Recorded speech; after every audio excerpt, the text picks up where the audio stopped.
go back to the White House. Guests, I think now have taken their seats. Hear the American anthem there. Let's have a listen in into this state dinner and see what's happening next.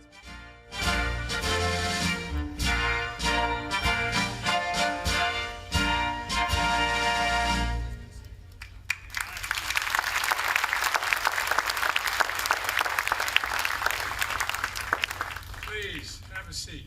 Thank you. Well, good evening, everyone.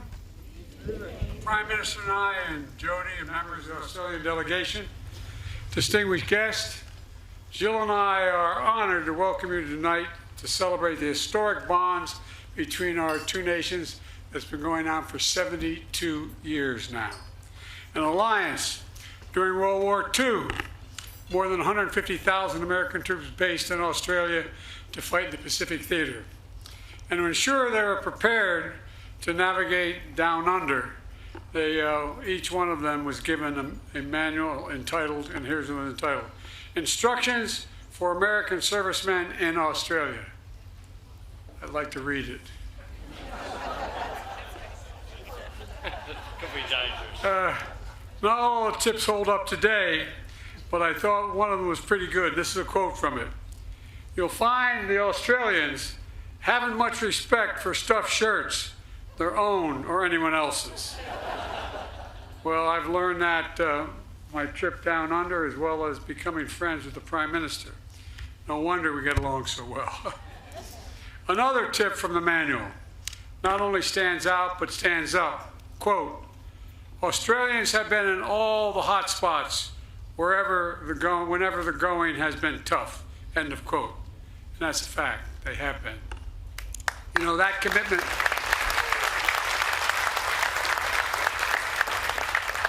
commitment to face tough challenges, that courage to fight for a better future, that's what's always brought America and Australia together. I saw this growing up with my grandfather, Ambrose Finnegan, who lost his son in the Pacific in World War II. He would literally straighten his shoulders every time Australia, the country Australia, was mentioned. He just straightened up, straightened his shoulders. I saw it with my own son. Major Bo Biden of the National Guard spent a year in Iraq, told me how he could always count on Aussies to have his back. That's a fact. That's what he said. He meant it. And you know, that old remembrance promise, at the going down of the sun and in the morning, we will remember them, period.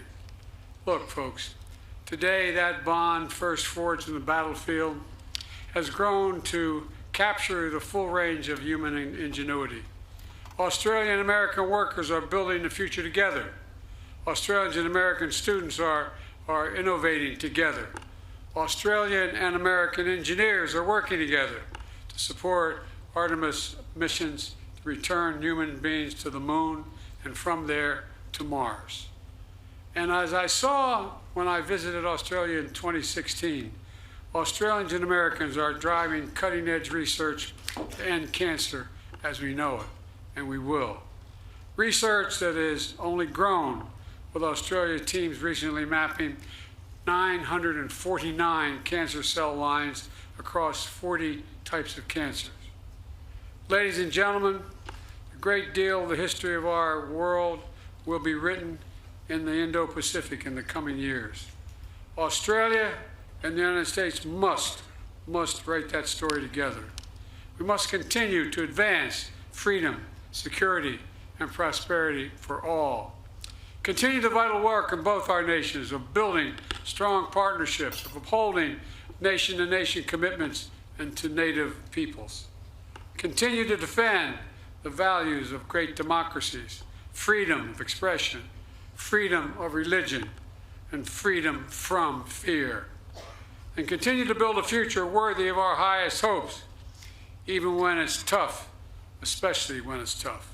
For we know that's when it matters the most. Mr. Prime Minister, today our two nations meet the future, emboldened with the confidence all that's come before. That's what built our confidence. All that has brought us here, and all that Australia and America are.